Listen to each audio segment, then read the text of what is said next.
UDF-ഉം BJP-യും കള്ളന്മാരെ സംരക്ഷിക്കുന്ന പാർട്ടിയാണെന്നാണ് ഗോവിന്ദൻ മാസ്റ്റർ പറഞ്ഞിരിക്കുന്നത്. CPM-ന്റെ സംസ്ഥാന സെക്രട്ടറി ഗോവിന്ദൻ മാസ്റ്റർ ഇക്കാര്യം പറയുമ്പോൾ നമ്മളൊന്ന് ചിന്തിക്കേണ്ടിയിരിക്കുന്നു. ശബരിമല സ്വർണ്ണക്കൊള്ളയെക്കുറിച്ചും തന്ത്രിയുടെ അറസ്റ്റുമായി ബന്ധപ്പെട്ടുമാണ് അദ്ദേഹം ഇത് പറഞ്ഞിരിക്കുന്നത്. തന്ത്രി ഒരു പെരും കള്ളനാണ് എന്നാണ് അദ്ദേഹം പറയുന്നത്. SIT ഇപ്പോഴും അന്വേഷണം പൂർത്തിയാക്കിയിട്ടില്ല, പൂർത്തിയാക്കട്ടെ എന്നാണ് അദ്ദേഹം പറഞ്ഞു വെക്കുന്നത്. ഒരർത്ഥത്തിൽ പറഞ്ഞാൽ നമ്മളും പറയുന്നത് ഇത് തന്നെയല്ലേ, SIT അന്വേഷണം പൂർത്തിയാക്കട്ടെ, അപ്പോൾ പലരുടെയും പേരുകൾ പുറത്തു വരും, അപ്പോൾ CPM കാലിട്ടടിക്കുന്ന ഒരു സാഹചര്യത്തിലേക്ക് കാര്യങ്ങൾ കൊണ്ടെത്തിക്കരുത് എന്ന് തന്നെയാണ് നമ്മളും പലപ്പോഴായി പറഞ്ഞുകൊണ്ടിരിക്കുന്നത്. യഥാർത്ഥത്തിൽ UDF-ഉം BJP-യുമാണോ അതോ CPM ആണോ പെരുങ്കള്ളന്മാരെ സംരക്ഷിക്കുന്ന പാർട്ടി? പക്ഷേ ഇപ്പൊ ഈ കഴിഞ്ഞ ദിവസം കണ്ഠരര് രാജീവര് പുറത്തിറങ്ങി കഴിഞ്ഞപ്പോഴാണ് കോൺഗ്രസ് നേതാക്കളായിട്ടുള്ള VD സതീശൻ ഉൾപ്പെടെയൊക്കെ ഇദ്ദേഹത്തെ അനുകൂലിച്ചുകൊണ്ട് രംഗത്ത് വരുന്നത്. അപ്പൊ ഇപ്പോൾ ഈ പറയുന്ന രീതിയിൽ അദ്ദേഹം MV ഗോവിന്ദൻ എന്ന് പറയുന്ന പാർട്ടി സെക്രട്ടറി പറയുന്ന ഇവരാണ് കള്ളനെന്നൊക്കെ തികച്ചും ബാലിശമായിട്ടുള്ള കുറെ കാര്യങ്ങൾ പറയുകയാണോ എന്നൊരു സംശയമുണ്ട്. കാരണം 2018, 2019 ഈ സ്വർണ്ണക്കൊള്ള നടന്നിരിക്കുന്നത്. തന്ത്രിയെ അറസ്റ്റ് ചെയ്തത് തന്ത്രി തന്നെ പറയുന്നു തന്നോടുള്ള സർക്കാരിന്റെ വിരോധമാണ്, യുവതി പ്രവേശനവുമായി ബന്ധപ്പെട്ടുണ്ടായതാണ് എന്ന് പറയുന്നു. അദ്ദേഹം ഒരു പോറ്റി ആയതുകൊണ്ട് അദ്ദേഹത്തിന് ദക്ഷിണ കിട്ടിയ തുകയാണ് ഈ കണ്ട തുകയെന്നാണ് അദ്ദേഹത്തിന് വേണ്ടി വാദിച്ചവർ കോടതി പറഞ്ഞത്. ഇതിൽ എന്തെന്ന് പറഞ്ഞാൽ സംഭവിച്ചിരിക്കുന്നത്, ഈ അന്വേഷണത്തിനെ നിയോഗിച്ച SIT അന്വേഷണ സംഘവും അതിനായി ഈ പറയുന്ന ശബരിമലയ്ക്ക് ഒരു വിജിലൻസ് കോടതി ഉണ്ടല്ലോ, അവരും ഇതിൽ പെട്ടിരിക്കുകയാണ്. ശബരിമലയിലുള്ള കോടതിയും ശബരിമലയ്ക്ക് വേണ്ടിയുള്ള കോടതിയും ഈ SIT അന്വേഷണം കോടതിയാണല്ലോ ഈ പറയുന്ന ശശിധരൻ എന്ന് പറയുന്ന ഉൾപ്പെടെയുള്ള പോലീസുകാരെയൊക്കെ നിയമിച്ചിരിക്കുന്നത്. അപ്പോൾ ഇവർക്ക് ഈ പറയുന്ന ഇപ്പോഴും നമ്മൾ തന്നെ ചില മാധ്യമപ്രവർത്തകർ സംസാരിച്ചപ്പോൾ അവർ പറയുന്ന കുറ്റപത്രം കൊടുക്കുമ്പോൾ പോറ്റിക്കെതിരെയുള്ള തെളിവുണ്ടാക്കാനായി ഇവരിപ്പോൾ കിടന്ന് നെട്ടോട്ട് ഓടിക്കൊണ്ടിരിക്കുകയാണ്. കുറച്ചൊക്കെ കാര്യങ്ങൾ ഉണ്ടെന്ന് പറയുന്നു. പോറ്റി നേരത്തെ ഉണ്ടായിരുന്ന പിന്നെ അമ്പലത്തിൽ, കർണാടകയിലോ മറ്റോ ബാംഗ്ലൂരോ മറ്റോ ഉണ്ടായിരുന്ന അമ്പലത്തിൽ അവർ വീണ്ടും പോയി എന്ന് പറയുന്നു. അവിടെ തെളിവ് തേടി പോയിരിക്കുന്നു. ഉണ്ണികൃഷ്ണൻ പോറ്റിയല്ല, ഈ തന്ത്രി തന്നെ പോയിട്ടുള്ള സ്ഥലത്തേക്ക് SIT അന്വേഷണ സംഘം പോയിട്ടുണ്ടെന്ന് പറയുന്നു.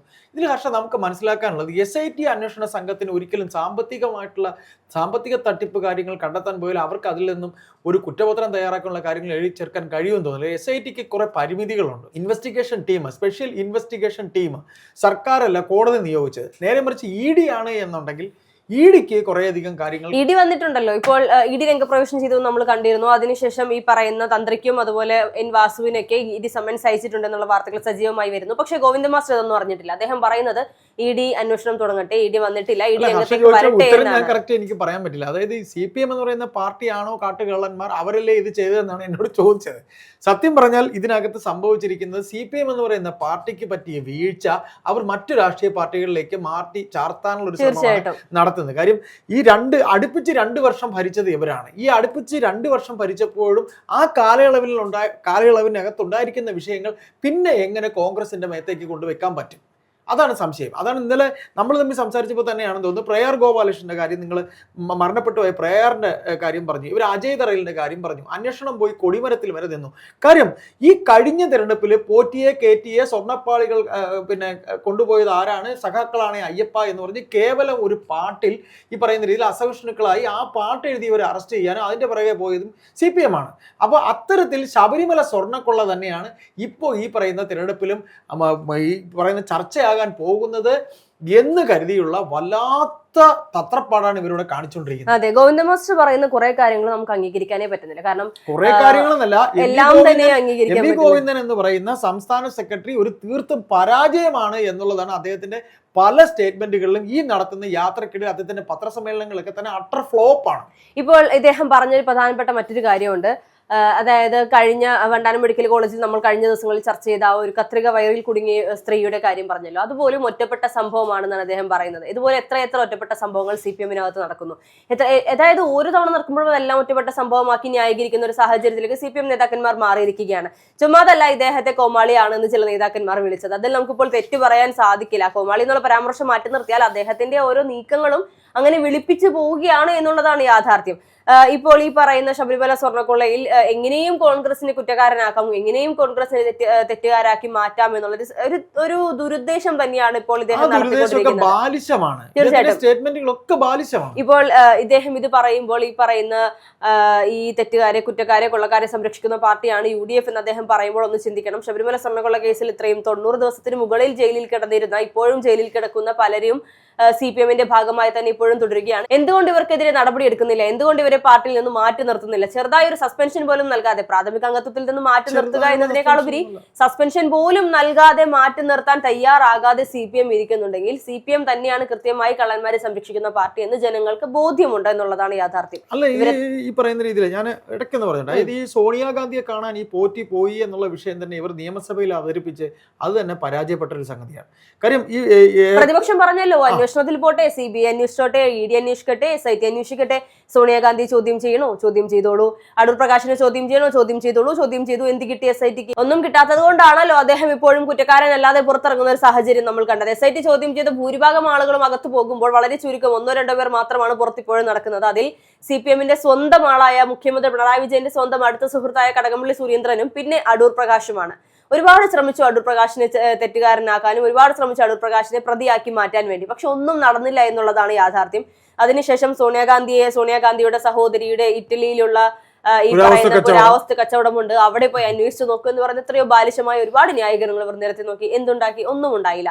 അപ്പോൾ എത്രയൊക്കെ വന്ന് ന്യായീകരിച്ചാലും, എത്രയൊക്കെ തന്ത്രി അറസ്റ്റ് ചെയ്തതിൽ, തന്ത്രി പുറത്തു വന്നതിന് ശേഷം മാത്രമാണ് കോൺഗ്രസിലെ നേതാക്കന്മാർ തന്ത്രിയെ അനുകൂലിച്ചുകൊണ്ട് അറസ്റ്റ് ചെയ്ത സമയത്ത് ഒന്നും പറയാത്ത കോൺഗ്രസും അറസ്റ്റ് ചെയ്ത സമയത്ത് ഒന്നും പറയാത്ത BJPയും ഇപ്പോൾ വാദവുമായി വന്നിരിക്കുന്നു. പക്ഷേ ഇതിൽ മനസ്സിലാക്കാനുള്ള ഒരു ഗോവിന്ദൻ ഈ പറയുന്നതിലോ ഈ പറയുന്ന കാര്യങ്ങളോ അല്ല നമ്മളിവിടെ പറയുന്നത്. ഈ കുറ്റപത്രം സമർപ്പിക്കട്ടെ, കുറ്റപത്രം സമർപ്പിക്കുമ്പോൾ അതിനകത്ത് എന്തെങ്കിലും തെറ്റുകുറ്റങ്ങൾ ഉണ്ടെങ്കിൽ പോറ്റി തെറ്റുകാരനാണെങ്കിൽ പറയട്ടെ. പിന്നെ SIT അന്വേഷണ സംഘത്തിന് വളരെ പരിമിതിയുണ്ട്. കാര്യം അവർ ഒന്നാമത്തെ കാര്യം നമ്മൾ നേരത്തെ പറഞ്ഞ പോലെ ഈ പോലീസ് ഉദ്യോഗസ്ഥരൊക്കെ തന്നെ ഇനി ഇപ്പോൾ H. വെങ്കടേഷാണ് ക്രൈംബ്രാഞ്ചിന്റെ സ്പെഷ്യൽ ആ ടീമിന്റെ നോക്കുന്ന H. വെങ്കടേഷാണ്. ഇനി അടുത്തൊരു ഭരണം മാറി വരുമ്പോൾ ഇവർ തന്നെയല്ലേ അവരുടെ മുമ്പ് പോയി കൈകൂപ്പി നിൽക്കേണ്ടത്? അപ്പോൾ ഈ SIT അന്വേഷണ സംഘം കോടതിക്ക് ഇപ്പോഴും വിശ്വാസം എന്ന് പറയുന്നു.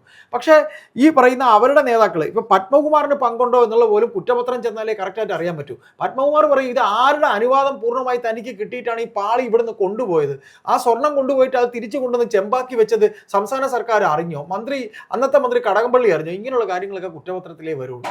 അതുമാത്രമല്ല, നമുക്ക് കിട്ടിയിരിക്കുന്ന നമുക്ക് ലഭ്യമായ വിവരങ്ങൾ അനുസരിച്ച് പോറ്റിക്കെതിരെയുള്ള തെളിവുകൾ കാര്യമായി ഉണ്ടാക്കാൻ ഇതുവരെ SIT കഴിഞ്ഞില്ല. എന്നാൽ ചിലതെല്ലാം ഉണ്ട് താനും, അത് അവസാനം കുറ്റപത്രത്തിലേക്ക് കൊടുക്കുള്ളൂ എന്നാണ് പറയുന്നത്.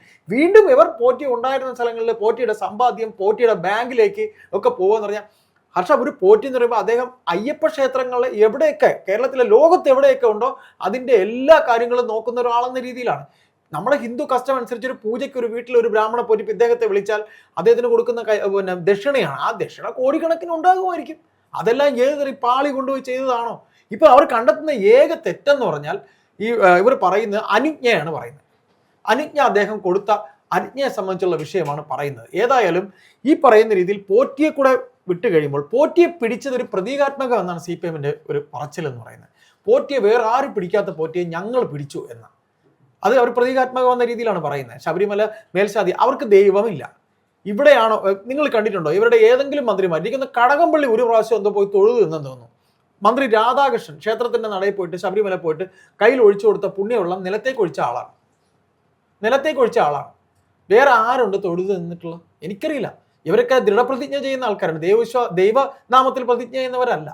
അപ്പോൾ ശബരിമലയിൽ ഈ പറയുന്ന രീതിയിൽ സർവ്വമേടും കാണിച്ചു വെച്ചിട്ട് ഭരണത്തിൽ ഇരിക്കുന്നുണ്ട് പോലീസ് സംവിധാനം ഉപയോഗിച്ചിട്ട് ഈ പറയുന്ന കോൺഗ്രസിന്റെ മേൽ സർവ്വകുറ്റവും കൊണ്ട് ചാർത്താൻ ശ്രമിക്കുമ്പോൾ ഈ പറയുന്നതെല്ലാം അങ്ങ് തൊടാതെ വിഴുങ്ങാൻ കേരളത്തിലുള്ള ഒരു ബുദ്ധിയില്ലാത്തവരൊന്നും അല്ല.